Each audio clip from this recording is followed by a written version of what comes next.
오늘 누가복음 강의 19번째 시간입니다. 편견으로 인한 실족을 주의하라 제목으로 말씀 나누길 원합니다. 우리가 예수를 믿는데, 우리가 신앙생활을 하는데 때로는 이렇게 뭔가 이렇게 잘 납득이 안 되는 부분들이 있잖아요. 우리가 어떤 모임에 가든지 또 어떤 일을 하든지 다 좋은데 그거 하나가 우리에게 걸리는 이런 것들이 우리에게 있죠. 신앙생활에 있어서도 뭔가 이렇게 우리를 걸려서 넘어지게 하는 일들이 있다는 사실을 우리가 염두에 두어야 돼요. 많이 있죠. 나는 교회에 오면 다 좋은데 그 인간만 없으면 좋겠네, 이럴 수도 있고요. 나는 다 좋은데 예배 시간이 너무 길어, 설교가 너무 길어, 이런 부분도 있을 수 있겠고요. 이런 것들이 우리를 실족하게 할 수 있을까요? 예, 그렇죠. 근데 그 모든 것보다 진짜 우리를 실족하게 할 수 있는 게 있어요. 그게 뭐냐? 우리가 믿는 하나님이 우리를 실족하게 할 수 있다는 거예요. 성경에 그런 표현이 있거든요. 여기 오늘 23절의 핵심 구절인데, 누구든지 나를 인하여 실족하지 않는 자가 복이 있다. 예수님 때문에 실족할 수 있다. 여기 실족이라는 단어는 스칸달론이라는 그 단어의 동사형 스칸조마이라는 단어입니다. 그 실족할 수 있다는 거죠. 그러니까 그게 뭐냐면 거치는 돌이 된다, 넘어지게 할 수 있다라는 그런 의미입니다. 우리가 신앙생활하면서 우리가 믿는 하나님 때문에 실족할 수 있다는 거죠. 하나님 때문에 실족할 수 있다. 우리가 믿는 예수님 때문에 실족할 수도 있다라는 거예요. 왜 그럴까요? 예수님에 대한 기대감이 잘못돼서 그래요. 그러니까 우리는 보통 하나님에 대한 기대감을 가지면 어떤 하나님을 기대하죠? 전능하시고 능력이 하나님이고 내가 그분 믿으면 만사형통하고 뭐든지 잘 되고 이런 우리 하나님을 기대하잖아요. 근데 그렇지 않을 수 있다는 거죠. 그렇지 않을 수 있다는 거죠. 제가 오늘 두 가지를 살펴보려고 하는데 두 가지 다 살펴볼 수 있을지 모르겠어요. 하나는 편견이 내려져야 실족하지 않게 된다라는 건데, 오늘 본문 바로 앞에 지난주에 봤죠. 17절을 한번 보면 예수께 대한 이 소문이 온 유대와 사방에 두루 퍼지니라. 이 소문이 퍼졌다. 예수님에 대한 소문. 그 앞에 보면 6장 후반부에 보면 예수님의 가르치심이 탁월했거든요. 그래서 많은 사람들이 예수님의 말씀을 듣고자 했어요. 그리고 7장 1절 이하에 보면 백부장의 종을 말씀으로만 치유하시는 놀라운 일이 일어났죠. 그 다음에 나인성 과부의 아들, 죽었던 나인성 과부의 아들을 치유하시는 사건이 거기 나타납니다. 사실 이건 굉장한 일입니다. 구약의 선지자들 중에서 엘리야와 엘리사만 죽은 자를 살리는 사건이 나타나고요. 아무도 선지자 중에 이런 죽은 자를 살리는 사건이 일어난 적이 없습니다. 예수님 말씀만 탁월하게 가르치실 뿐만이 아니라 정말 놀라운 이적을 행했어요. 그래서 그 당시에 사람들이 엄청나게 충격을 받고, 특별히 나인성 과부의 아들이 살아날 때 큰 선지자가 우리 가운데 일어나서 하나님이 우리를 돌보셨다 이렇게 말하죠. 그래서 사람들이 구름대처럼 예수님께 몰려들었어요. 어떤 때는 예수님이 가르치시려고 그러니까 아침에 일찍부터 사람들이 몰리기 시작해서 예수님이 베드로의 배를 타고 무대에서 떨어져서 가르칠 만큼 그렇게 많은 놀라운 일들이 일어났죠. 구름대처럼 몰려가는. 오늘 본문 18절에 보니까 요한의 제자들이 이 모든 일을 그에게 알렸다, 요한에 알렸다 이렇게 말하죠.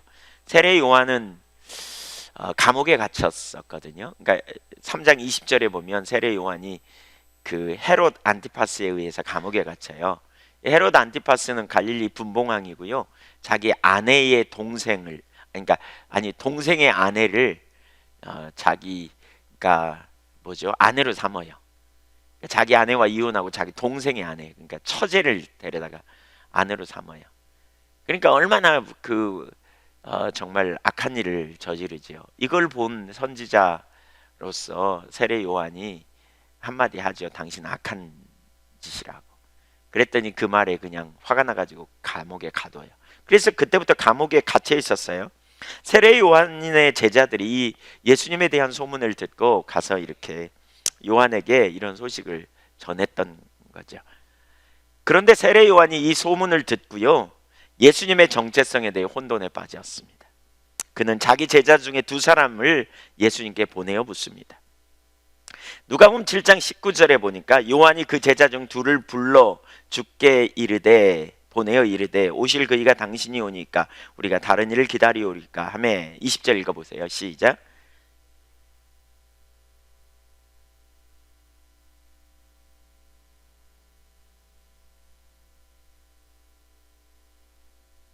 네, 성경 구절이 어떤 때는요 그 같은 내용이 막 반복돼 있어요. 그렇죠?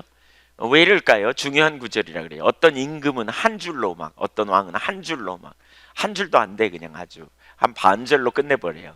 그가 살았고 죽었더라 이렇게 끝내는데 여기 이 얘기는 반복돼 있잖아요. 뭘요? 오실 그이가 당신입니까? 우리가 다른 일을 기다릴까요? 중요한 말씀이죠. 강조하고 있는 거예요. 오실 그이가 당신입니까? 아니면 우리가 다른 일을 기다릴까요? 여기 오실이라는 말은 메시아를 가르쳐요. 당신이 메시아입니까? 이 말입니다. 당신이 지금 그리스도입니까? 우리가 기다렸던 그 메시아 맞습니까? 라고 말하는 거죠. 아니면 우리가 다른 사람을 기다릴까요? 왜 그렇게 물었을까요? 사실 예수님이 메시아라고 가장 먼저 소개했던 사람이 누구냐면 세례 요한입니다. 그런데 지금 세례 요한은 불확실한 생각을 가지고 있는 거죠. 무엇이 문제이냐? 지금 다른 사람들은 예수님으로 인해 다 들떠 있었고 예수님이야말로 메시아가 아닐까 왕 삼으려고 하고 막 이런 상황이에요. 예수님의 말씀도 듣고 병도 고침을 받고 또 물고기 2마리가 보리떡 5개로 5,000명이 먹어나는 놀라운 일들이 막 일어나고 그러니까 예수님 따라다니면서 너무너무 신났어요. 그런데 감옥에 갇혀있는 세례 요한은 좀 혼돈스러워하는 거죠. 질문합니다. 오실 그이가 당신입니까? 아니면 우리가 다른 일을 기다립니까? 메시아 맞습니까 당신? 내가 생각할 때 여러 가지 징표가 당신이 메시아임에 틀림없는데 왜 당신 하는 걸 보니까 메시아 같지 않습니다. 뭐 이런 거죠. 어떤 사람들은 저도 과거에 좀 그런 생각을 했었어요. 이 구절을 자세히 안 보고 했을 때 어떤 사람들은 이런 구절을 보면서 뭐라고 해석하냐면 세례 요한이 감옥에 갇혀서 오래 갇히다 보니까 아무래도 환경이 힘들어서 영적인 침체를 가져왔고 영적인 분별력이 가려워서 이렇게 혼돈이 왔을 거다 이렇게 말합니다. 그런데 세례 요한과 관련된 구절을 쭉 살펴보니까요 그게 아니에요. 세례 요한이 영적인 침체를 거쳐서 침체를 겪었기 때문에 예수님이 메시아인지 확신에 빠졌다가 불신앙으로 가버린 것이 아니에요. 분별력이 상실된 게 아니에요. 그러니까 그보다는 세례 요한이 가지고 있었던 메시아에 대한 생각, 세례 요한이 가지고 있던 기대했던 메시아에 대한 이해가 달랐어요. 이게 문제예요. 세례 요한을 보면 세 가지 영역에서 침체가 아닌 걸 볼 수 있어요. 침체가 아니었어요. 하나는 첫째는 세례 요한은 예수님이 메시아라는 사실을 분명히 인식했었거든요. 그러니까 마태복음 3장 13절에 보면 이때 예수께서 갈릴리로부터 요단강에 이르러 요한에게 세례를 받으려 하시니 요한이 말려 이르되 내가 당신에게서 세례를 받아야 할 터인데 당신이 내게로 오시나이까? 예수께서 대답하여 이르시되 이제 허락하라. 우리가 이와 같이 하여 모든 의를 이루는 것이 합당하니라 하시니 이에 요한이 허락하는지라. 요한은 예수님을 알아봤고요 자신이 세례를 받아야 할 자라고 고백합니다. 그때 예수님은 요한에게 세례를 받음으로 말미암아 모든 의를 이루는 것이 합당하다. 이게 무슨 얘기냐? 죄 없으신 예수님이 죄인의 형상으로 오셔가지고요 우리 모든 죄인과 동일하게 세례를 받으시는 거죠. 그것은 뭐예요? 죽음을 의미하고 부활함, 다시 삶을 사심을 의미하는 거죠. 그것은 예수님이 이 땅에 십자가에 달려 죽으실 것에 대한 그리고 부활할 것에 대한 예표인 것이죠. 사실 짧은 순간 세례 요한은 이걸 이해하고요 하나님의 의를 이루는 것이 합당하다, 이것이 하나님의 뜻이다 라고 말하는 말에 순복했어요. 세례 받으신 후에 그러고 났대 무슨 일이 벌어집니까? 하늘로부터 메시아 계시가 임합니다. 하늘이 열리고요 이는 내 사랑하는 아들이요 내 기뻐하는 자라고 하시고 성령이 그 위에 임하는 것을 그는 봅니다. 그래서 누구든지 성령이 그 위에 임하면 내가 길을 예비하는 바로 그분이다 라고 세례 요한은 고백하고 있었거든요. 그래서 세례 요한은 보았어요. 그래서 이렇게 그 다음 날 요한복음 1장에 보면 그 다음 날 자기 제자들에게 예수님에 대해서 이렇게 말해요. 보라, 세상죄를 지고 가는 하나님의 어린 양이로다. 그러니까 세상죄를 지고 가는 하나님의 어린 양으로 보았어요. 메시아인 걸 알았어요. 분명히 알았어요. 저분은 바로 메시아야. 그런데 그 다음 순간 지금 혼돈에 빠졌어요. 단순히 영적 침체에 빠져서 혼돈을 경험하는 게 아니에요. 분명한 확신이 있었어요. 저분이 분명히 메시아다라고 했던 거죠. 근데 지금 왜 혼돈에 빠졌을까요? 두 번째로 보면 세례 요한은 분명한 사명의식을 가지고 있었어요. 그러니까 세례 요한이 영적 침체에 빠지지 않았다는 걸 좀 살펴보는 거예요. 세례 요한은 분명한 사명의식을 가지고 있었어요. 요한복음 3장 28절에 내가 말한 바 나는 그리스도가 아니요 그의 앞에 보내심을 받은 자라고 한 것을 증언할 자는 너희니라. 마태복음 3장 3절 그는 선지자 이사야를 통하여 말씀하신 자라. 일러스되 광야에 지는 자의 소리가 있어 이르되 너희는 주의 길을 준비하라. 그가 오실 길을 곧게 하라 하였느니라. 그러니까 이게 누구를 향해 주시는 말씀이냐면 말라기 3장 1절에 있는 말씀이기도 하고요. 이게 세례 요한을 향해 주시는 말씀이죠. 그래서 오늘 본문에도 보면 그렇게 얘기하고 있거든요. 27절에 보면 기록된 바 보라 내가 내 사자를 내 앞에 보내노니 그가 내 앞에서 내 길을 준비하리라. 세례 요한은 주의 길을 준비하는 자. 세례 요한 자신도 그걸 알았어요. 그래서 사람들이 세례 요한에게 물어봐요. 당신이 그리스도냐? 그랬더니 아니다. 나는 그리스도의 길을 예비하는 자다. 나는 광야에 외치는 자의 소리다. 나는 다만 소리일 뿐이다. 나는 그리스도를 주의 길을 예비하는 자일 뿐이다 라고 그는 알았어요. 자기의 사명이 뭔지 분명히 알았어요. 자기는 주님의 길을 예비하는 자, 주님이 오실 길을 앞서서 준비하는 자라는 거예요. 분명히 자기 뒤에 주님이 오실 걸 알았어요. 그러면서 그 준비를 뭘 했어요? 어떤 준비를 했어요? 세례 요한은 모든 높은 곳은 낮아질 것이고 깎아져서 평평하게 될 것이고 낮은 것은 돋아져서 또한 평평하게 될 것이다. 한마디로 말하면 뭐예요? 좋은 길을, 고속도로를 만들 거다 이렇게 말하죠. 고속도로를 만드는 비결이 뭐예요? 주님이 오시도록 준비시키는 길이 뭐였어요? 뭐예요? 회개. 그렇죠. 우리가 지난번에 살펴봤잖아요. 누가 보면 거기 3장에서 세례 요한이 관리들에 대해서, 그 다음에 군인들에 대해서 이렇게 비정상적인 것 하지 말고 돌이키라고 그렇게 강력하게 촉구했고 그들이 많은 사람들이 회개하고 돌이켰죠. 중요한 한 부분은요, 우리가 하나님의 임재가 거칠 때 주님이 우리에게 다시 임하시도록 우리가 가운데 임재가 회복되도록 하는 중요한 비결 중에 하나는 회개예요. 여러분, 하나님의 임재가 떠났을 때 많이 회개하세요. 뭐가 문제인지, 뭐가 잘못됐는지, 어디서부터 문제였는지, 왜 하나님의 임재가 거쳤는지, 세상 끝날까지 우리와 함께 하신다고 말씀하셨는데 왜 하나님의 임재가 거치는지, 어디서부터 잘못되고 무엇이 문제인지 우리가 자꾸 찾는 게 필요합니다. 주님 앞에서. 네. 그래서 그 세례 요한은 주의 길을 예비하는 자라는 정체성을 분명히 가지고 있죠. 제가 그 회개와 관련해 잠깐 언급하면 저는 개인적으로 하나님의 임재가 거치면 뭐가 문제인지 막 찾으면서 하나님 앞에 하나씩 회개해요. 제가 깨어있지 못했던 것도 회개하고, 초점이 옆으로 갔던 것도 회개하고, 마음이 나눠졌던 것도 회개하고, 또 경외함이 없었던 것도 회개하고, 판단한 것도 회개하고, 이렇게 하다 보면 하나님의 임재를 회복하시더라고요. 하나님과 우리 사이를 가로막는 게 죄예요. 주님이 2000년 전 다 용서하셨지만 그러나 인격적 교제 가운데 회개는 정말 중요해요. 회개하는 자리로 우리가 가야 돼요. 세례 요한은 그렇게 회개를 통해서 주님의 길을 예비하는 일, 사람들의 마음을 강박한 자를 돌이켜 겸손하게 하는 이런 일들을 이룬 것이지요. 이게 세례 요한의 사명이었어요. 그러니까 자기의 사명이 뭐냐? 주님의 길을 예비했기 때문에 그는 계속해서 주시했을 거예요. 메시아가 언제 오는지.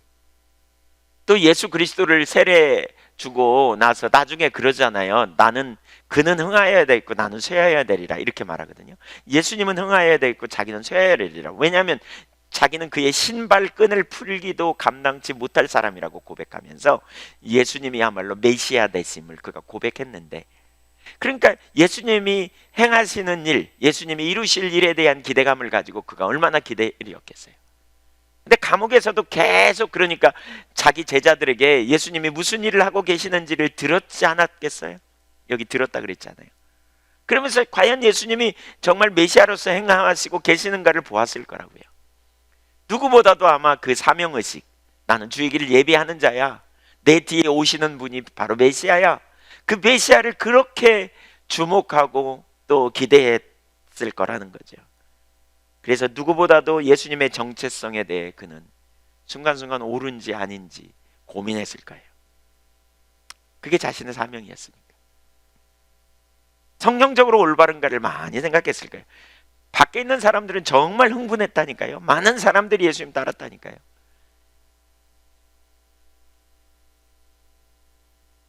그런데 그가 기대했던 바와 예수님이 좀 달랐어요. 자기가 가지고 있던 생각과 예수님의 생각이, 예수님이 좀 달랐어요. 그래서 혼돈했던 것 같아요. 그래서 영적 침체라기보다는 그래서 혼돈스러웠던 것 같아요. 사실 사명이 있으면 잘 침체 안 돼요.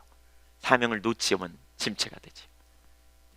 세 번째, 세례 요한이 침체된 것이 아님을 볼 수 있는 또 한 가지 증거는 예수님이 세례 요한에 대해서 매우 긍정적으로 평가합니다. 세례 요한의 제자들을 보내신 후에 요한에 대해 평가하심을 보십시오. 세례 요한은 예수님에게 엄청난 칭찬의 평가를 받았습니다.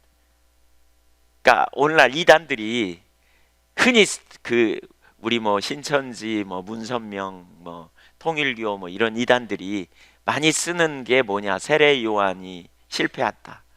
세례 요한이 넘어졌다. 이런 주장하거든요. 근데 이 본문을 보면요, 절대로 그렇지 않아요. 세례 요한이 실패했다. 이렇게 이따위로 나오는 건 다 이단이에요. 그게 다 신천지가 그렇게 말해요. 네. 예수님도 실패했다 그래요. 왜 그런지 여기 뒤에 나와요.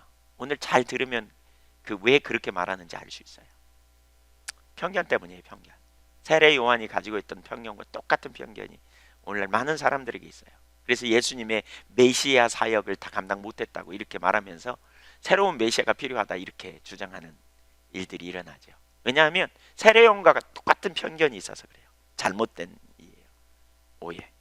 세례 요한은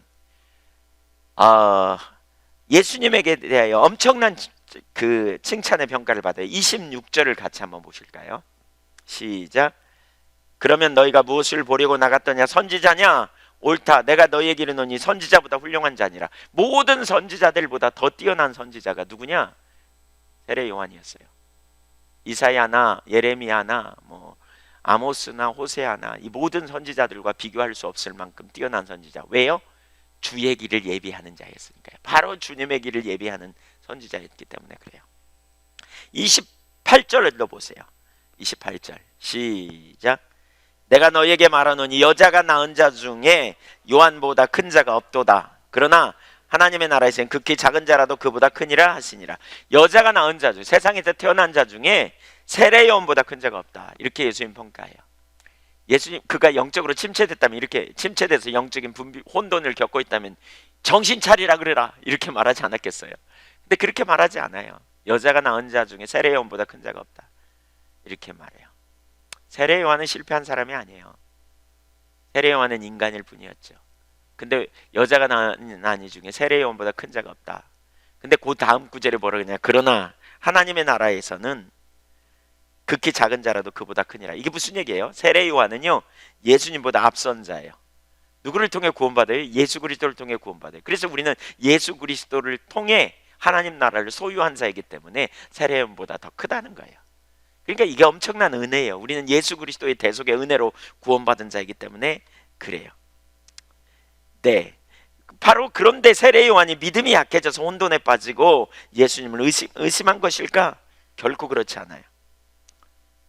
결코 그렇지 않아요. 여러분, 세례 요한이 의심에 빠져서 이런 질문을 한 게 아니에요. 그러니까 믿음이 약해져서 영적인 침체를 겪어서 이렇게 한 게 아니라고요. 우리가 어떤 사람이 이렇게 혼돈을 겪을 때 왜 혼돈을 겪는지 그 이유가 여러 가지가 있어요. 불신앙에 빠져서 혼돈을 겪을 수도 있고요. 영적 침체를 통해서 혼돈을 겪을 수도 있잖아요. 그런데 세례 요한은 그런 침체가 아니에요.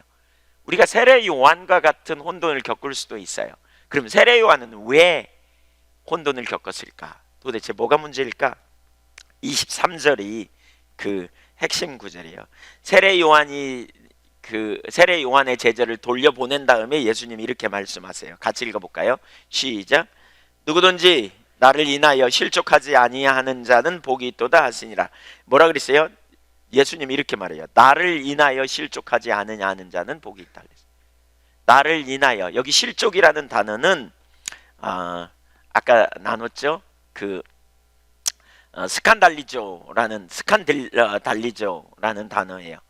이 말은 스칸달린이라는 명사형의 동사 형태입니다. 걸어 넘어뜨리다, 함정에 빠뜨리다, 걸림돌이 되다, 거치는 돌이 되다, 뭐 이런 의미예요. 예수님의 거치는 돌로 사람들을 넘어지게 할 수 있다, 그 말입니다. 그러니까 여기 보세요. 세례 요한이 영적인 침체 때문에 혼돈에 빠졌다 이렇게 말하고 있잖아요. 지금 뭐 때문에? 예수님 때문에 혼돈에 빠졌다는 거예요. 예수님 때문에 걸렸다는 거예요. 걸림돌에. 지금 예수님 때문에. 예수님의 어떤 행동, 예수님의 어떤 모습, 예수님의 어떤 태도로 인하여서 혼돈에 빠진 거예요. 그러니까 우리도 그런 경우가 얼마나 많은지 몰라요. 우리가 예수님이 누구인지 정확하게 이해하지 못하면요, 우리가 복음을 정확하게 이해 못하면 우리가 혼돈에 빠져요. 잘못된 왜곡된 이해를 갖게 되고요, 우리가 뒤집어지게 돼요. 그래서 우리가 그 올바른 이해를 갖는 게 정말 중요해요. 영적 침체 때문이 아니라 예수님 때문에 혼돈에 빠졌다. 그래서 예수님이 세례 요한에게 설명해 준 다음에 너희도 마찬가지다. 나로 인하여 실족하지 않는 자는 복되다. 이렇게 예수님으로 인하여 실족치 않는 자는 복되다 그랬어요. 이 말은 얼마든지 사람들이 예수님 때문에 실족할 가능성이 있다, 그걸 가르쳐요. 도대체 그게 뭔가를 우리가 봐야 돼요. 예수님을 믿되 자기가 기대한 것과 다르게 움직임을 보고, 그래서 예수님을 보면서 걸림돌이 되어 혼돈했다는 거예요. 곧 편견으로 인해 혼돈했다는 거예요. 제가 보면 저한테 와가지고 하나님이 누구시지요? 이렇게 묻는 사람을 제가 한 번도 못 봤어요. 지금까지. 교회 처음 나오는 분도 다 하나님을 누구인지 나름대로 안다고 생각하는 거 아세요? 다 하나님은 자기가 하나님 안다고 생각해요. 제가 다른 목사님들한테도 물어봤어요. 하나님이 누구냐고 묻더냐고. 그런 질문 받아본 사람 손 들어보랬더니 한 명도 없어요. 초신자들도 다 기본적으로 하나님 알고 있다고 생각해요. 하나님이 보호하사 우리나라 만세 뭐 그러잖아요. 천지신명이요 뭐 이런. 그러다가 부처님 이러다가 하나님 이러죠. 제가 전에 섬기던 시골교회 그 전도하러 가면 우리도 다 하나님 믿어라고 그래요. 아니요, 근데 교회 다니세요? 아니요, 부처님 믿어라고. 다 나름대로 하나님관을 갖고 있어요. 과거에 예언교회 나왔던 어떤 분은 교회 나와서 제가 성경 공부를 좀 할 필요가 있다고 그랬더니 예예 그러면서도 안 해요. 그래서 어느 날 제가 진지하게 성경 공부를 좀 하셔야 된다 그랬더니 목사님 저도 믿음에 대해서 알아요. 아니 어떻게 아세요? 전에 교회 다니셨어요. 그게 아니고요, 저희 집에다 부처님 모셔놓고요 제가 여러 해 동안 믿어봤어요. 그러니까 그 부처를 믿는 것과 하나님을 믿는 것이 동일하다고 생각하는 거예요. 그게 믿음이라고 생각하는 거죠. 그러니까 머릿속에 우리가 믿는 하나님이 누구인지 올바로 아는 게 얼마나 중요한지 몰라요. 성경이 말하는 참 하나님이 누구인지 아는 건 정말 중요해요. 이걸 우리가 그 세계관이라는 표현을 하는데, 그러니까 세계관, 왜곡된 세계관을 가질 수 있어요. 뭐 그런 분들이 많아요. 좀 옆으로 좀 가는 얘기지만 잠깐 나누면, 하나님을 어떻게 생각하느냐? 그러니까 왜 전통적으로 내려오는 신관을 가지고 이해하는 거죠. 샤머니즘적. 장독지에다 물 떠놓고 비나이다 그 하나님으로 생각하는 거예요. 그 천지신명을 하나님으로 생각하는 거예요. 그러니까 이런 사람들은 뭐예요? 범신론이에요. 신이 많은 중에 하나님이 좀 크다고 생각하니까 하나님을 믿으면 좀 능력이 있다고 생각하는 거죠. 근데 성경은 신이 많다고 말하나요? 아니에요. 하나님은 유일하신 분이에요. 유일한 하나님, 한 분뿐이에요. 하나님은 유일하신 하나님이고요. 하나님은 실제이신 하나님이에요. 하나님은 능력이 하나님이세요. 하나님 죽은 자의 하나님이 아니고 살아계신 하나님이시고 성삼위 한 분이신 하나님이세요. 네. 근데 그 하나님에 대해서 오랫동안 믿었던 사람들이 또 계몽주의 운동이 일어나면서 하나님을 어떻게 생각하느냐, 멀리 계시는 초월적 하나님으로, 현재적으로 우리와 동행하신 하나님으로는 믿지 않는 그런 세계관을 가지고 있는 분들이 있어요. 계몽주의적 세계관의 기초에서 하나님을 이해하는 거죠.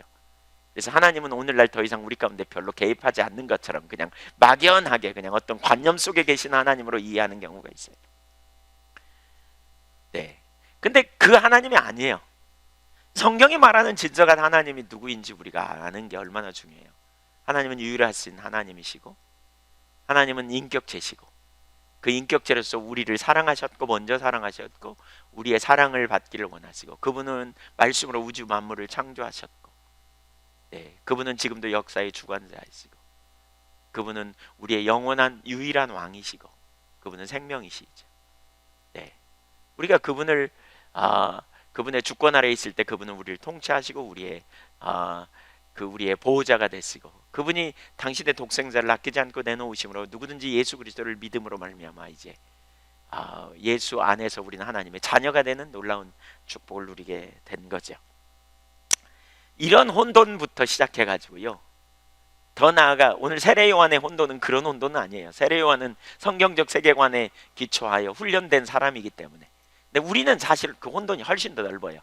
오늘 거기까지 다 살펴보기는 어려워요. 기독교적인 세계관에서 말하는 성경이 말하는 하나님이 누구인지 살펴보는 게 정말 중요한데요. 기회가 되면 이제 그 부분도 더 살펴보려고 합니다만 과거에 우리 오래전에 사실 교회에서 이 부분을 다뤘어요. 우리 김혜정 권사님이 그 당시에 그 8년 동안 결혼하고 8년 동안 예한교회에 출석하고 계셨어요. 근데 제가 볼 때 믿음이 하나도 없었어요.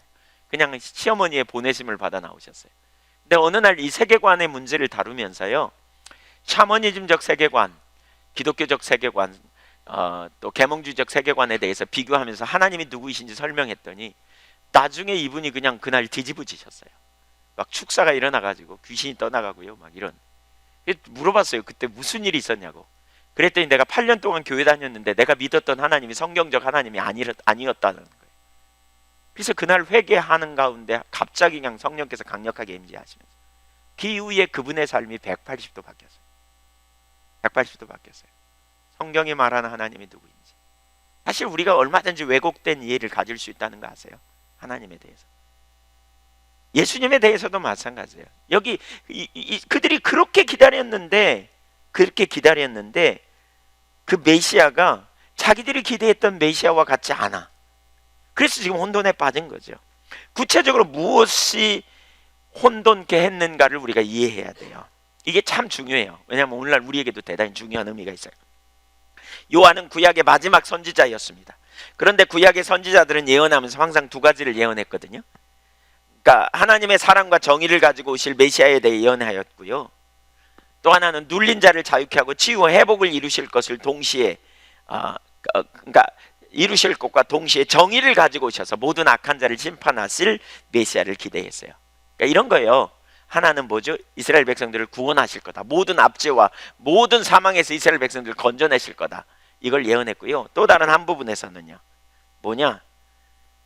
정의를 힘과 능력으로 오셔서 악한 자를 도말하고 완전히 멸하고 유대인들을 구원해내고 모든 하나님의 사람들을 구원해내실 거다. 그래서 열국을 다스릴 거다. 모든 불의가 깨지고 그렇죠? 정의가 회복되는 그런 나라가 올 거다. 아모스 5장 24절에 왜 정의를 공의가 회복될 것에 대한 그런 예언들, 또 스가랴 8장에도 그런 진리가 완전히 회복될 진리의 성읍이 회복되는 그런 나라, 이런 나라를 기대했던 것이죠. 세례 요한도 정확히 그 같은 맥락에서 이해하고 있어요. 이게 구약의 선지자들이 가지고 있었던 메시아에 대한 이해예요. 그래서 요한복음 1장 29절 보세요. 이렇게 말합니다. 이튿날 요한이 예수께서 자기에게 나오심을 보고 이르되 보라 세상 죄를 지고 가는 하나님의 어린 양이로다. 한편으로 예수님을 어떻게 이해했느냐? 죄된 세상과 하나님 사이의 대립 관계를 보여주면서 이런 관계를 화목케 할 존재를 부각시키고 세상에 빛을 비추어 죄악에 빠져 헤매는 이 세상에 은혜와 진리의 세계로 변화시킬 그리스도의 모습, 그렇죠? 모든 죄를 담당하시고 우리를 영원히 구원하시며 회복시킬 사랑과 자비와 긍휼이 풍성하신 분으로 소개하고 있어요. 그렇게 예언하고 있어요. 그런데 동시에 또 다른 측면에서 이렇게 말해요. 누가복음 3장 16절에 요한이 모든 사람에게 대답하여 이르되 나는 물로 너희에게 세례를 주거니와 베풀었거니와 나보다 능력이 많으시니가 오시나니 나는 그의 신발끈을 풀기도 감당하지 못하겠노라. 그는 성령과 불로 너희에게 세례를 베푸실 것이요. 여기 성령으로 세례를 베풀고 불로 베푼다. 불의 의미가 뭐냐면 심판이에요. 17절 읽어볼까요? 시작. 자기의 타작마당을 정하게 하사 알곡은 모아 곡간에 들이고 쭉저기는 꺼지지 않는 불에 태우시리라. 여러분 그 세례 요한이 어떤 메시지를 전했나요? 독사의 자식들아 막 이렇게 막 했잖아요. 누가 너희들을 임박할 진노를 피하라 하더냐. 나무 뿌리에 너희가 도끼가 놓여 있는 것처럼 너희가 지금 그런 상태다. 막 도끼를 묘사하고 막 얼마나 세례 요한은 그 정의가 회복되기를 간절히 원했는지 아시겠죠? 그런 메시지를 강력하게 선포했어요. 한편으로 회복과 한편으로 치유와 한편으로 구원의 메시지, 사랑과 자비와 회복의 메시지를 가지고 예수님이 오실 것을 알았어요. 그러나 또 다른 한편으로는 뭐죠? 불의가 깨지고요, 악이 멸하여지는 이런 놀라운 역사를 기대했던 거예요. 능력 많으신 분, 성령과 불로 세례를 주시는 분, 심판하시는 분, 그런 메시아에 대한 이해를 가지고 예수님의 행적을 지금 감옥에서 듣고 있는 거예요. 가만히. 그런데 예수님이 계속 치유는 하시고 막 회복을 이루시고 가난한 자에게 복음이 전파되고 막 이런 놀라운 일들은 이루시는데 가만히 보니까 불의가 가득한 사람들 내버려둬. 여전히 노마의 압제 아래에 있는데 그 노마로부터 자기들을 구원해내지 않아. 정치적이고 군사적인 행동은 전혀 하지 않는 것 같아. 한편으로 정의를 행함으로 심판하신 일을 하는 것 같지가 않아 보이는 거예요. 여전히 하나님의 사람들을 대적하는 악한 자들이 만연되어 있는데 여전히 하나님의 사람들을 핍박하고 고통하고 착취하는 노마의 압제에서 벗어나야 될 것 같은데 메시아가 와서 그 일을 한다고 성경에 기록되어 있는데 왜 메시아로 오셔서 정치적인 일은 하나도 안 하고 무력하게 있는 것처럼 보였던 것이죠. 또한 그가 지금 감옥에 갇힌 이유가 뭡니까? 헤롯 안티파스의 그 부정한 일을 지적했다가 그 일이 일어났어요. 그러니까 헤롯 안티파스 같은 인간을 빨리 몰아내고, 그렇죠? 멸하고 심판해서 건져내야 될 것 같아. 이게 바로 메시아가 해야 될 일 같아요. 여전히 도둑놈들이 득실거리고 말이죠. 사기꾼이 득실거리고 악인이 형통하고요.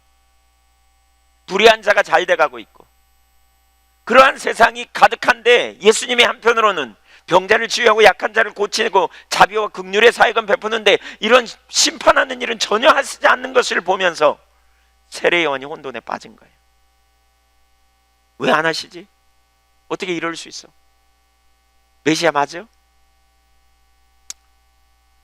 여러분이 세례 요한 같아도 혼돈에 빠질 수 있지 않겠어요? 오늘날 우리가 교회에 나오면서 예수 믿으면서 하나님에 대한 기대감을 가져요. 능력 있는 하나님, 전지하신 하나님, 능력을 가지고 뭔가 일해 가시기를 기대하고 뭔가 역사하시기를 기대하는데 왜 하나님 안 하시지? 왜 하나님이 이렇게 하시지? 이런저런 생각들이 우리 마음속을 괴롭히기도 하고 어떤 때는 무능해 보여요. 최근에 기독교에 큰 심각한 일이 있었죠. 세월호 사건. 여기 안산에 11개 교회 한 50여 명의 학생들이 그 배에 타고 있었어요. 배가 침몰해 가는 동안 교회에서 철야하면서 기도했어요. 아무런 일도 안 일어났어요. 하나님 살아계시면 좀 번쩍 들어올려 가지고 좀 다 살려내면 얼마나 좋아요. 근데 왜 아무런 일도 안 일어나지? 우리 주님을 따라가면서 사실 어떤 때는 이런 혼돈이 사실 우리 가운데 많이 있을 수 있어요.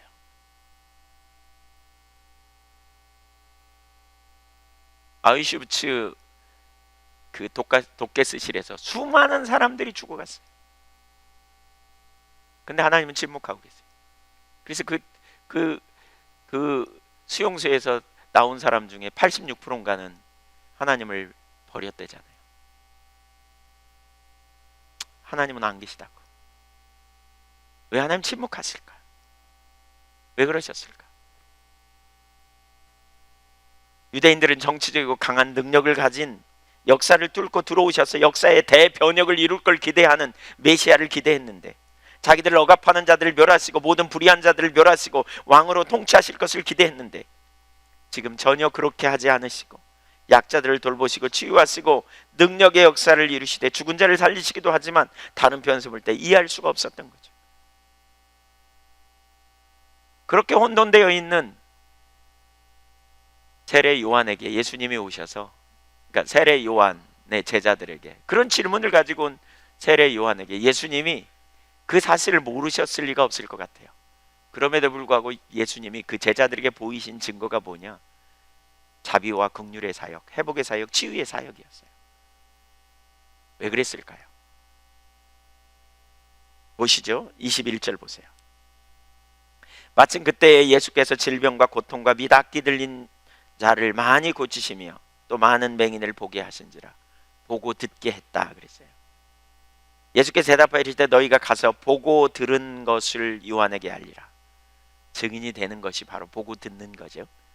맹인이 보며, 6가지 사건을 말해요. 맹인이 보며, 못 걷는 사람이 걸으며, 나병한 자가 깨끗함을 받으며, 귀먹은 사람이 들으며, 죽은 자가 살아나며 가난한 자에게 복음이 전파된다라. 이것은 누가복음 4장 18절에 있는 예수님의 정체성을 그대로 말씀하는 겁니다. 곧 희년, 그러니까 이스라엘 백성들이 50년이 되면 포로된 자가 자유케 되고 눌린 자가 자유케 되고 모든 종이 된 사람을 다 풀어주는 희년 제도가 있거든요. 토지를 팔아먹었다면 50년에는 본래 주인한테 다 돌려줘야 되는 희년 제도가 있어요. 바로 이러한 역사가 나타난 것을 예수님이 말씀하고 있어요. 회복의 역사죠. 이것은 누가복음 4장 18절 19절에서 언급하십니다. 바로 그 사역이 구체적으로 실현되고 있음을 보여주십니다. 이것은 이사야서의 메시아에 대한 예언입니다. 맹인이 보며 못 걷는 사람이 걸으며, 이거 쭉 6가지 사건. 이사야 29장 18절에, 이사야 35장 6절에, 이사야 61장 1절에 메시아에 대한 예언들이 쭉 성취됐고 나타나 있는데 그게 지금 성취되어 있다. 예수님이 이렇게 말씀해요. 실제로 제자들이 그걸 눈앞에서 보고 들었어요. 그리고 가서 그걸 나누래요. 그러면서 예수님이 뭐라 그러시냐? 나를 인하여 실족하지 않는 자가 복되다 이렇게 말씀하세요. 정확히 성경적인 메시아의 한 측면을 보여주시고 계시죠.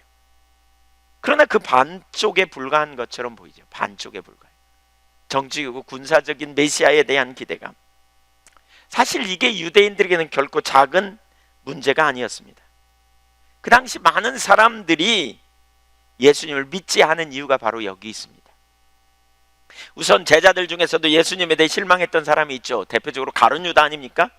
당시 자신들이 기대했던 정치적이고 군사적인 메시아를 기대했지만 예수님의 행적을 보니까 죽은 자를 살리고 눌린 자를 자유케 하고 수많은 역사를 이루지만 정작 정치적이고 군사적인 행동에 있어서는 전혀 활동하지 않는 그분을 보면서 마음에 상당히 좀 실망했습니다. 그래서 가룟 유다는 예수님을 재판장에 세워보면, 예수님을 그 재판장의 자리에 세워보면 결국 예수님이 돌아오시게 자신을 증명하지 않을까라는 생각 때문에 그렇게 했다고 말할 수 있어요. 많은 유대인들도 그랬어요. 심지어 예수님이 십자가에 달려 부활 승천하시기 바로 직전에 제자들 중에 그렇게 묻는 사람이 있죠. 그렇게 말한 사람도 있어요. 뭡니까? 오실 그이가 당신입니까? 우리가 다른 일을 기다릴까요? 라고 말씀하신 이도 있어요. 예수님이 십자가에 달려 무능하게 죽었을 때 유대인들로서는 도저히 예수님을 메시아로 받아들이지 않는 거죠. 사실 오늘날에도요, 유대교에서는 예수님을 선지자 중에 하나로 여기고요, 또 회교도들도 예수님을 선지자 중에 하나로 여겨요. 왜냐하면 십자가에 달려 죽으셔버렸거든요. 그러니까 무능한, 어떻게 죽을 수 있어? 메시아가 어떻게 죽을 수 있어? 그래서 메시아를 받아들이지 못한 거예요. 그러니까 누가복음 23장 35절 보세요. 예수님 십자가 사건을 보면서 관원들이 뭐라 그랬는지 주시하면 읽어볼까요? 시작. 백성은 서서 구경하는데 관리들은 비웃어 이르되 저가 남을 구원하였으니 만일 하나님이 택하신 자 그리스도면 자기 자신도 구원할지어다. 이걸 기대했던 거예요. 그리스도면 자기도 구원하고 그리스도면 그 세상을 뒤집어야지. 이게 뭐 하는 건가? 이렇게 말하는 거예요. 36절 보세요. 군인들도 희롱하면서 나와 신 포도주를 주며 37절 이르되 내가 만일 유대인의 왕이면 네가 너를 구원하라 하더라. 유대인의 메시아라면 네가 너를 구원하라. 세상 사람들이 기대하는 왕, 세상 사람들이 기대하는 신은 어떤 신입니까? 즉각 불의를 깨뜨리고요, 즉각 뭐죠?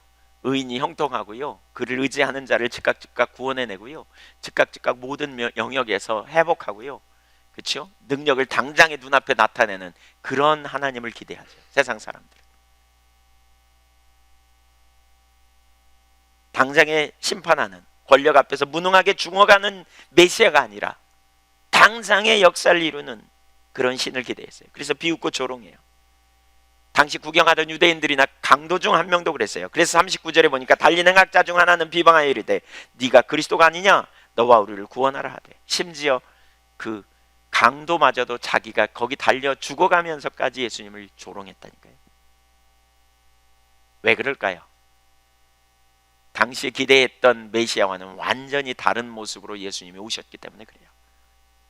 요한이 혼돈했던 게 바로 이거예요. 분명히 메시아임을 아는데 그런 것 같지가 않아. 사실 이렇게 보니까 그래 보이지 않아요? 네, 이렇게 보니까 그래 보여. 우리도 주님 따라가다 보면 그런 것 같아요. 어떤 때는 주님이 우리의 기도를 즉각 응답해 주시고 필요를 즉각 채우시고, 누가 잘못하면 우리 앞에서 우리를 해방하면 즉각 좀 때려주고, 좀 내가 잘못하지 않았다는 걸 드러내주고, 좀 이러면 얼마나 좋겠어요. 근데 그렇게 안 하시는 것 같아. 그러니까 우리가 때로는 혼돈하고 때로는 낭망하고 때로는 좌절하고 우리가 그런 자리에 가죠. 침묵하시는 것 때문에 괴롭죠. 왜 하나님 가만히 계실까? 왜 응답하지 않을까? 그게 그 당시 유대인들이 가지고 있었던 혼돈이고요, 세례 요한이 가지고 있었던 혼돈이에요. 십자가에서 무력하게 죽임당한 모습, 예수님을 메시아일 수가 없다고 생각하는 것. 그렇다면 왜 예수님이 무능하게 돌아가셔야 했는가 하는 거예요. 그러면 구약에 예언된 메시아와 예수님의 현재적인 모습을 어떻게 이해해야 하는가 하는 거예요.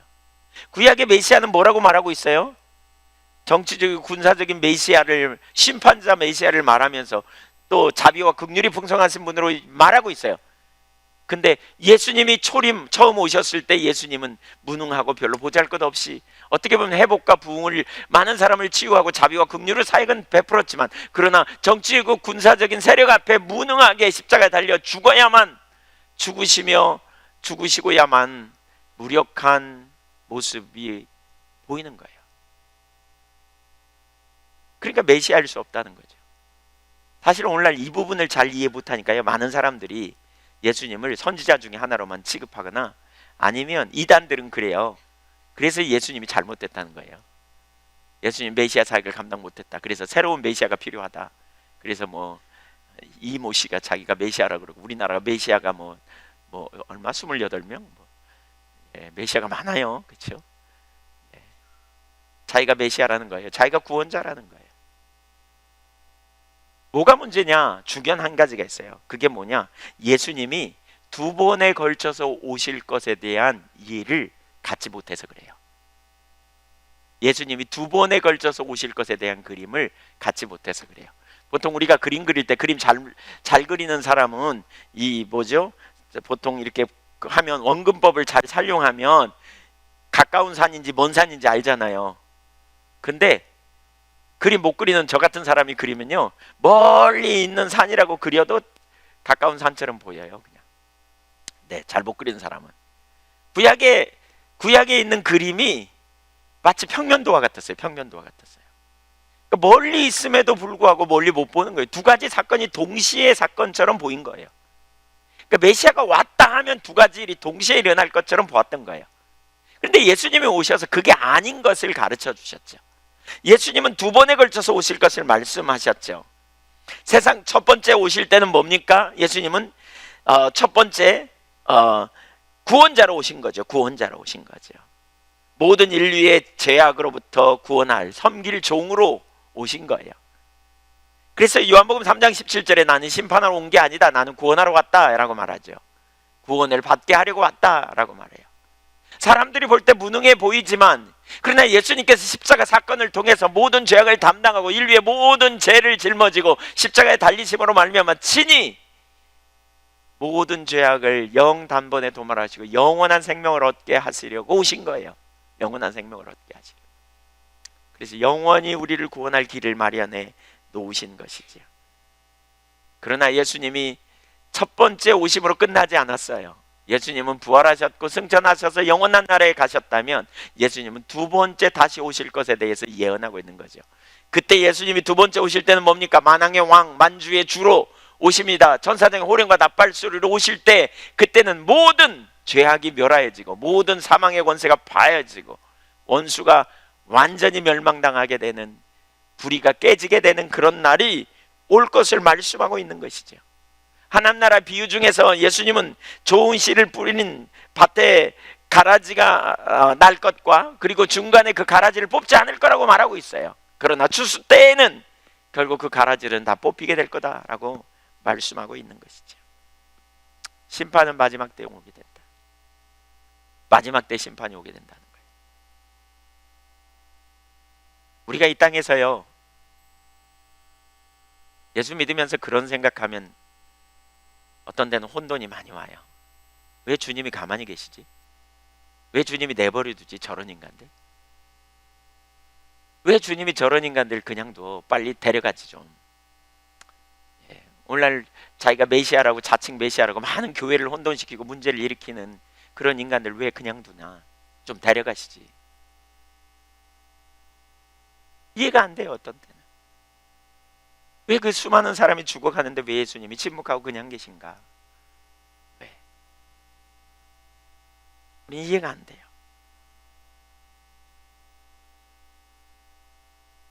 예수님 당시에 세례 요한이 바로 이걸 이해하지 못했던 거죠. 단번에 일어날 것이라고 기대했던 거죠. 우리가 선지자들 중에 아무도 알지 못했어요. 이사야도 몰랐고 또 세례 요한도 알지 못했고요. 예수님 처음에는 무력하게 죽으심으로 모든 인류를 구원할 길이 되셔서 부활 승천하셨습니다. 그러나 다시 오실 때는 심판자로 오신다는 겁니다. 그날에 모든 불의가 멸하여지고 모든 악인은 영원히 지옥에 가게 될 것입니다. 그렇다면 왜 예수님이 부활하셨을 때 말이에요, 그렇잖아요. 예수님이 죽음으로 끝나지 않았잖아요. 사흘 만에 부활하셨잖아요. 왜 부활하실 때 좀 많은 사람들에게, 그쵸, 회당에 가서 나 다시 살아났다 이러면서 공개적으로 드러내지 않으셨을까? 왜 그러셨을까요? 아마 그때 공개적으로 드러났다면 사람들이 놀라 자빠지고 막 만져보고 막 그러면서 다 믿었을 거예요. 다 믿었을 거예요. 당신이야말로 메시아라고 다 믿었을 거예요. 근데 왜 그렇게 안 하셨을까요? 이게 비밀이에요. 이게. 그래서 겸손한 자가 구원을 얻어요. 그래서 아무에게나 구원이 열려있지 않은 거죠. 진짜 겸손한 자가 구원을 얻을 수 있는 거죠. 그리고 그렇게 믿는 것은 전적인 주님의 은혜로 이게 가능한 거예요. 그래서 걸림돌이에요. 걸림돌. 예수님으로 실족하지 않아야 돼요. 고린도전서 1장 18절에 그런 표현이 있죠. 십자가의 도가 멸망하는 자들은 미련한 것이요 구원을 얻는 우리에게는 하나님의 능력이 됨이라. 헬라인에게는 미련하고 유대인에게는 거치는 것이다. 유대인은 걸림돌이 돼요. 유대인들이 걸렸어요. 다 넘어졌어요. 바로 이것 때문에 걸려 넘어졌어요. 그러나 구원을 얻는 우리에게는 하나님의 능력이 된 거죠. 예수 그리스도께서 우리의 구원자가 되신 십자가의 대속의 은혜. 이건 전적인 주님의 은혜로 우리가 구원받는 거예요. 성령께서 깨닫게 하지 아니하시면 복음을 이해하지 못해요. 겸손의 왕으로 오신 예수님, 우리를 구원하기 위해 오신 예수님, 하나님의 아들 예수 그리스도의 대속의 은혜, 대속의 사랑.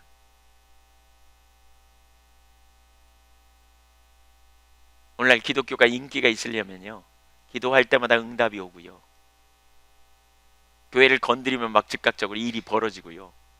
막 이런 일이 생겨보세요. 사람들이 벌벌 기고 그냥 꼼짝 못할 거리요.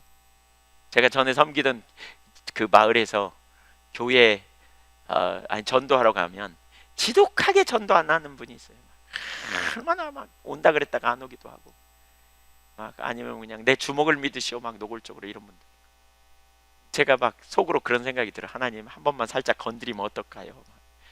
막 좋은 일이잖아요. 하나님 밤마다 가서 좀 목을 빡빡 밟으면서 너 믿을래 안 믿을래? 그러면 얼마나 그냥 길어야 일주일 견디겠어요? 아니면 뭐 한 달 걸리겠어요? 즐기면 믿을게요. 그러고 나오면 얼마나 좋겠어요. 아니 제가 나쁜 짓 하는 게 아니에요. 좋은 일이죠. 좋은 일. 아니 죽이라는 말도 아니고 뭐 어떤 아픔 주라는 것도 아니고 그냥 밤마다 그냥 나와가지고 너 예수 믿어라 막 이러면 다 나올 텐데 말이야. 왜 하나님 그렇게 안 하실까?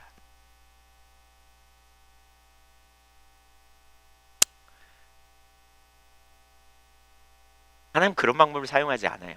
그래서 우리는 그런 것 때문에 실족해서는 안 돼요. 어떤 경우에 하나님이 너무나 무능해 보여요. 무능해 보여요. 그래서 우리는 실족하는 경우가 있죠. 물론 원칙적으로 하나님은요 의의 최후 승리를 우리에게 말씀하시고요, 궁극적으로 우리는 의의 최후 승리를 믿어요. 그러나 그럼에도 불구하고 때로는 하나님이 침묵하세요.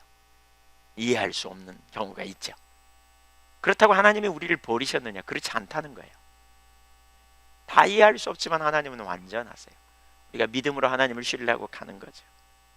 그렇다면 여기서 결론이면서 한 가지를 살펴보면, 왜 주님이 속히 오시지 않을까? 왜 주님이 속히 오시지 않을까? 2000년이나 지났는데 주님이 왜 속히 오지 않을까? 그렇죠? 빨리 오시면 좋겠는데, 진짜 심판자로 빨리 오시면 좋겠는데, 불의가 깨지고 말이죠, 악한 자가 멸하여지고 말이죠, 억울함이 풀어지고 말이죠, 진리가 드러나는 일이 일어나면 얼마나 좋은가. 하나님 속히 안 오는 것 때문에 우리가 못 견뎌요. 하나님 안 오시니까 자꾸 시험에 드는 거예요. 그냥 빨리 와버리면 너무너무 좋은데 왜 근데도 불구하고 빨리 안 오실까? 사람들이 돌이키기 원하시는 거예요. 사람들을 사랑하셔서 기다리시는 거죠. 모든 사람들이 구원에 이르기를 주님은 원하시는 거예요. 우리가 기대하는 하나님, 그분은 십자가에 죽으셔서 우리를 통해 복음이 전파되기 원하십니다. 그분은 십자가에 달리셨지만 약한 자가 아니었습니다. 그분은 사흘 만에 다시 살아나셨고 부활 승천하셨고, 그분은 우리에게 영으로 오셔서 세상 끝날까지 우리와 동행하시고 함께 하시는 분이십니다. 그리고 그 주님은 지금 기다리고 계십니다. 뭘 기다리십니까? 복음이 땅끝까지 증거되기를 원하십니다. 복음이 땅끝까지 증거되면 그제야 세상 끝이 오리라고 말씀하십니다. 우리가 순종해서 복음을 전파하면 복음이 전파되어 결국 주님이 재림하실 날이 오게 됩니다. 하나님이 2000년간이나 재림을 늦추는 이유는 그분의 사랑 때문입니다. 그분의 자비와 긍휼 때문입니다. 이것 때문에 오늘날 많은 사람들이 실족합니다. 실족하지 않기를 축복합니다. 주님이 때로는 무능해 보이기도 하고 때로는 속히 기도 응답이 없어 보이기도 합니다. 여러분이 기대하신 하나님은 누구입니까? 우리식의 기대는 안 됩니다. 그분은 주권자고 그분은 통치자입니다. 우리는 하나님을 알고 사랑하는 신앙의 본질에 서서 끝까지 그분의 사랑을 알고 그분을 사랑하는 자리에 섬으로 말미암아 그분을 신뢰하고 가는 겁니다. 때로는 다 이해 못할지라도 그분을 의지하고 그분을 믿음으로 신뢰하며 나아가는 것이 우리의 신앙이어야 합니다. 하나님이 기뻐하시는 삶을 믿음으로 선택해 가는 것이 우리의 신앙이어야 합니다. 주님은 신실하십니다. 주님은 2000년 전에 오셨습니다. 그리고 주님은 다시 오실 것입니다. 우린 그 중간에 살고 있어요. 이미 오셔서 우리를 영원한 생명을 얻게 하시고 보혜사 성령을 보내셔서 우리에게 능력으로 함께 하셔서 때로는 우리가 이해할 수 없는 놀라운 역사를 이루시기도 하지만 때로는 침묵하시기도 하신다는 사실을 우리는 기억해야 합니다. 다니엘의 세 친구 사드락, 메삭, 아벳느고의 이야기를 잠깐 생각해 보겠습니다. 느부갓네살 신상에게 모든 사람이 절해야 된다고 칙령을 받게 됩니다. 그것 때문에 사드락, 메삭, 아벳느고는 붙들립니다. 왜냐하면 절하지 않았다는 거예요. 그래서 타는 풀무불에 던져 넣겠다고 위협합니다. 그러면서 절하라 그럽니다. 그때 그들이 말하기를 그렇게 말해요. 하나님이 우리를 지켜주실 것입니다. 당신들이 우리를 풀무불에 집어넣으면 하나님이 우리를 지켜주실 것입니다. 그런데 그 다음이 여기까지만 하면 그들의 신앙은 유대하진 않아요. 근데 그 다음이 중요해요. 그러나 그리하지 아니하실지라도 우리는 절하지 않겠습니다. 하나님 신뢰합니다. 우리는 하나님 믿습니다. 우리는 하나님께 의리를 지키고 살기를, 충성되기를 결단하고 갑니다. 여기서 물론 하나님은 그들을 지켜주십니다. 하나님은 그들의 수염 하나 끌리지 않도록 지켜주시고 보호해 주십니다. 그런데 그리 아니할 수도 있다는 겁니다. 그리 아니하실 수도 있다는 거예요. 우리 하나님이 능력이 없어서 그러는 게 아니에요. 왜 그렇습니까? 그런 순간에 보호해 주셔야지 이렇게 생각할 수도 있어요. 때로 하나님은 순교하게 하심도 우리는 기억할 필요가 있습니다. 때로 하나님은 복음이 증거되는 일에 희생이 필요할 수도 있음을 우리로 기억나게 하십니다. 하나님이 안 하셔서 주기철 목사님 같은 분이 순교했던 것은 아닙니다. 손영원 목사님 같은 분이 순교했던 건 아니라는 거예요. 우리가 다 이해할 수 없지만 때로는 하나님께서 그리 아니하십니다. 왜 그렇습니까? 복음을 증거하기 위해서 그렇게 하실 수 있습니다. 우리는 신앙의 성숙의 자리로 가야 돼요. 내가 기대했던 하나님은 어떤 하나님입니까? 만사 형통케 하신 하나님? 모든 일을 잘되게 하시는 하나님? 네, 그런 날이 올 것입니다. 그러나 때로는 우리가 이해할 수 없는 일이 우리 삶에 일어날 수 있고요. 그 속에서 우리는 계속 하나님께 초점을 맞춰 빚어지는 겁니다. 그 속에서 계속 하나님 앞에 우리는 신실하게 반응해 가는 겁니다. 내가 이러한 상황에 하나님 앞에 어떤 태도를 취해야 될지를 우리가 선택하고 믿음으로 하나님께 반응하고 하나님을 의지하여 가는 것이지요. 분명한 한 가지 사실은 우리가 예수 그리스도를 믿음으로 우리는 영원한 생명을 소유한 자라는 사실입니다. 우리는 육신을 가지고 있어요. 그래서 치유를 경험하겠지만 또 아플 수도 있고요. 우린 고통을 경험하지만 고통에서부터 자유케 되지만 또 어려움이 올 수도 있어요. 경제적인 부를 우리는 만날 수도 있지만 때로는 가난하게 될 수도 있어요. 네, 그것 때문에 하나님을 원망하거나 불평하지 않게 되기를 축복합니다. 하나님은 능력의 주님이십니다. 우리가 다 이해할 수 없어도 하나님은 십자가에 달려 그 제자들이 십자가에 달려 돌아가 버리신 죽어버린 예수님을 보면서 끝장이라고 생각했지만 그건 끝이 아니었습니다. 예수님의 초림과 예수님의 재림 사이에 살고 있는 저와 여러분이 믿음으로 주님을 의지하고 담대히 나갈 수 있기를 주님의 이름으로 축원합니다. 하나님께 신실하십시다. 끝까지 하나님 신뢰하며 갑시다. 다 뜻대로 내 뜻대로 다 이루어지지 않아도 우리가 할 일은 하나님의 사랑을 의지하고 그 사랑을 깨닫고 승리하며 나가야 합니다. 여러분이 믿는 하나님은 어떤 분입니까? 여러분의 기독교는 어떤 기독교입니까? 여러분이 믿는 신앙은 어떤 신앙입니까? 믿음으로 하나님을 의지하고 하나님 바라보고 설 수 있기를 주님의 이름으로 축원합니다.